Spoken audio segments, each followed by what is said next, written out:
Hello children, today we will discuss geometry. In geometry we have to study lines and angles.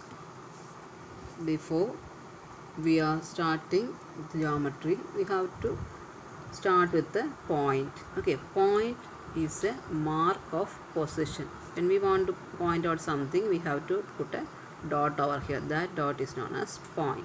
It has no length, breadth or thickness. Then next is line. Line has length but no breadth and no thickness. It cannot be drawn. We can only represent it because it is moving endless in both sides. Okay, that's why we are giving a mark or arrow on both sides. Here line AB, we will read it as line AB.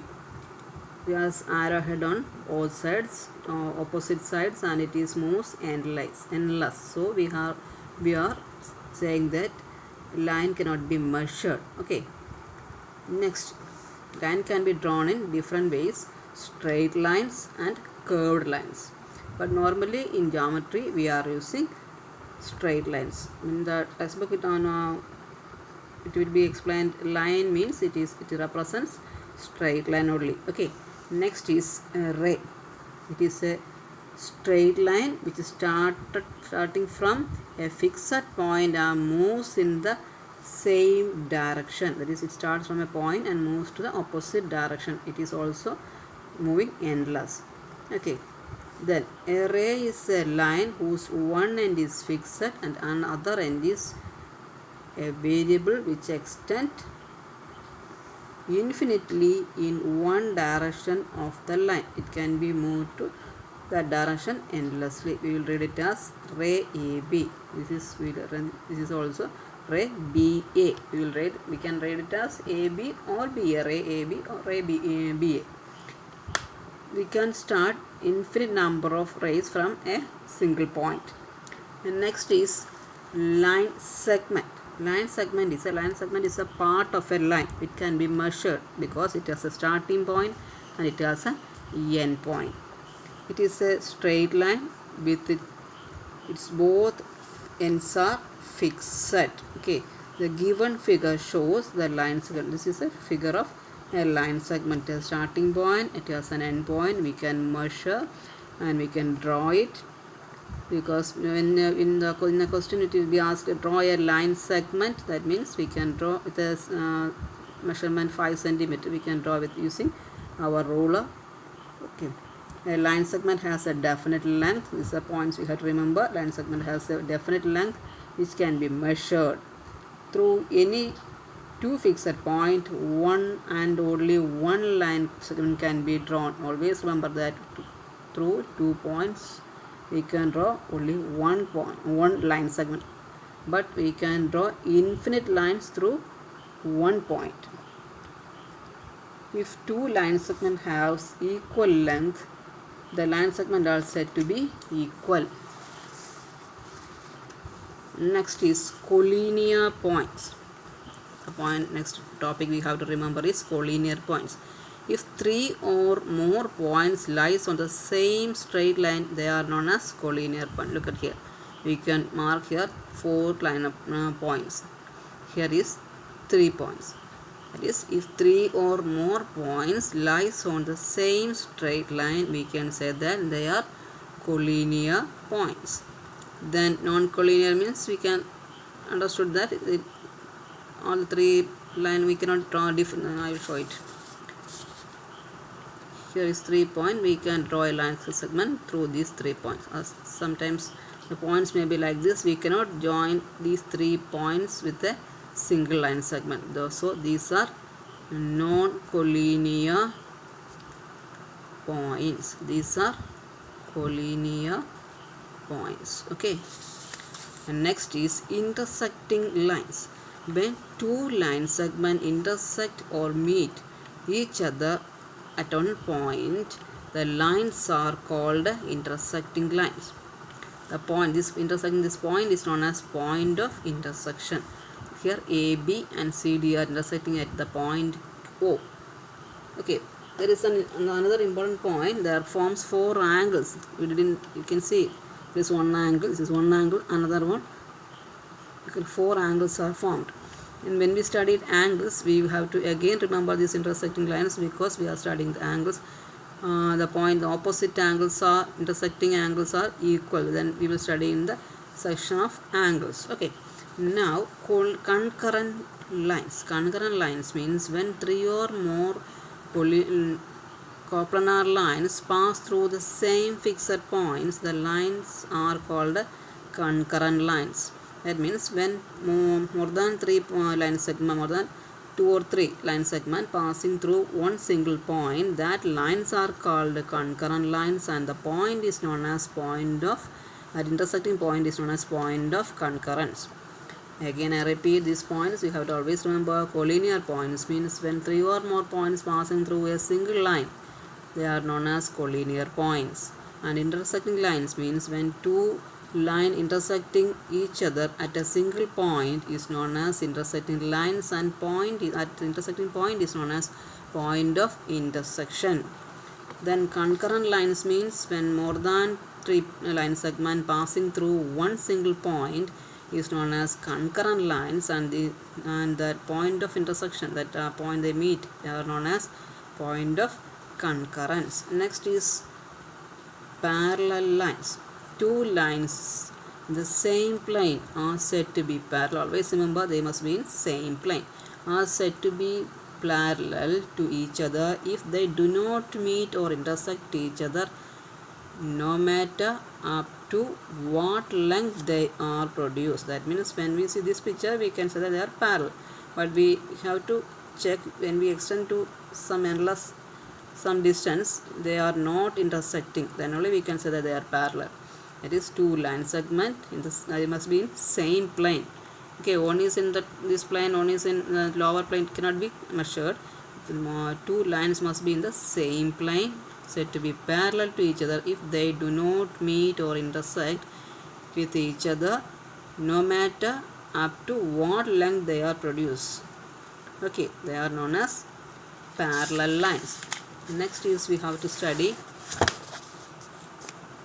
angles. Moving to angles. An angle is formed when two line segments or two rays have a common endpoints.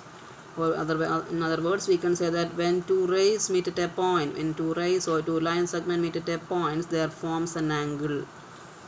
The two line segments forming an angle are called arms and the angles, whereas these common endpoints are called vertex on angles. I'll show an example. Look at here. When two rays, look at here is an angle. One ray is AB, another ray BC. They meet at the point B. Here forms an angle. This is known as angle. Here we have to discuss about this angle. This point B is known as vertex of this angle. This is known as arms. AB and BC are arms of this angle. B is the vertex. Arms are AB and BC are arms, and this angle can be written as angle ABC. Always vertex must be come in the middle. Okay. Next, this is the interior of an angle, and the outside is known as exterior angle of an angle. Now we can discuss different types of angle, because before that we have to study about how to measure the angles. We measure with the protractor. Angles are measured with the protractor. You have a geometric box, in that there is an equipment which is known as protractor. We will study about it when we starting measuring and drawing the angles. Okay, now we will study what is protractor. Is the equipment we are using to measure the angles, and the angles measuring unit is known as degree. Its symbol is, when we write a number and the top of it we have to write this type of small 0. This is known as degree. This is a notation. And we can write a 60 degree. How do you write? We have to write 60 and put a small 0 in the top of it. It is read as 60 degree. When 1 degree can be divided into small 60 minutes. This is a smaller unit. Each 1 degree is divided into 60 equal parts, and each part is called minutes. And each 1 minute is divided into 60 seconds, just like the time. The time 1 hour is divided into 60 minutes, and 1 minute is divided into 60 seconds, just like here. 1 degree is divided into 60 equal parts, that is 60 minutes, and further each 1 minute is divided into 60 equal parts. Each part is called seconds. Seconds is noted as these two small lines, and minute is noted as this one line. Okay, now we will study different types of angles. What is acute angle is all studied in your smaller classes in 5th and 6th standard. What is acute angle? The measurement is less than 90 degree. Those angles have measurement less than 90. They are known as acute angles. Next, a right angle. Right angle, angles with the measurement 90 is known as a right angle. Then obtuse angle. Obtuse angle greater than 90. Measurement between 90 degree, greater than 90 degree, and between 180. 90 and 180. You can normally say that more than 90 and less than 180. More than 90, they are known as obtuse angles. Then straight angle. Straight angle equals angle with the measurement 180 degree are known as straight angle. That is straight lines. Then reflex angle. Reflex angle equals measurement with more than 180. More than 180 but less than 360. When we angle measure starting with this point, we have to when it comes less than 90, this is acute angle. It comes here, it is become 90, and it comes to rotating like this. Come to here, it is straight line, and when it comes down, it is known as reflex angle. After complete rotation, it come to here. It is a one complete rotation will be completed. That is known as 160 degree. I will show the picture of it. Look at here, acute angle, angle with less than 90 degree are known as acute angle. Right angle, angle with 90 degree are known as right angle. Obtuse angle, angle with the measurement less between 90, that more than 90 and 190 are known as obtuse angle. And straight angle, angle with measurement 190 is known as straight angle. Then reflex angle, more than 190 and less than 90 measurement are known as reflex angle. That is, this is this angle is 80, its reflex angle is after 360 minus 80, you will get the reflex angle. We can easily calculate that each reflex angle of each angle. And next we will move to angle. More about angles. That means some points we have to remember. If a number of angles are formed about a point, their sum is 190. That is when here is an angle, this one angle BOA, BOC, COD, DOE and EOB. These are the angles around a point O. The sum of these angles is always 360. Next point we have to remember is adjacent angle. Two angles are said to be adjacent angle if they have a common vertex and they have a common arm. The other arms of two angles lies opposite sides of the common arm. These 3 points must be that satisfied. Adjacent angle means two angles are said to be adjacent if they have a common vertex. Then they have a common vertex, they have a common arm, and the other arms of two angles lies opposite sides of the common arm. Okay, then it can be said that they are adjacent angles. Next is vertically opposite angles. I already said in the starting of this class, when two line segments meet at a point, there forms intersecting angles are formed. That intersecting angles are here we are studying as vertically opposite angles. When two straight lines intersect each other, 4 angles are formed. A pair of angles which lies on the opposite sides of the point of intersection are called vertically opposite angles when these line segments are joined at intersecting at O. Here forms 4 angles, angle 1, 2, 3 and 4. This angle 1 and 3 are equal, they are vertically opposite angles, and angle 2 and 4 are equal, they are also vertically opposite angles. This is a proved statement, so we can use this for the problems. Okay, a pair of vertically opposite angles in a point, the opposite sides of a point of intersection are called vertically opposite angles. Here vertically opposite angles are always equal. This is an important point we have to remember. This is here the angle A. This interior angle is known as angle A, and this outside angle B. This angle B is reflex angle of angle A. Always remember that. Next point we have to discuss is complementary and supplementary angles. Two angles are said to be complementary angles if their sum is 90 degree, and two angles are said to be supplementary angles if their sum is 180 degree. Then we can say that each angle is called a supplement of the other. Okay, I will show an example. If 30 plus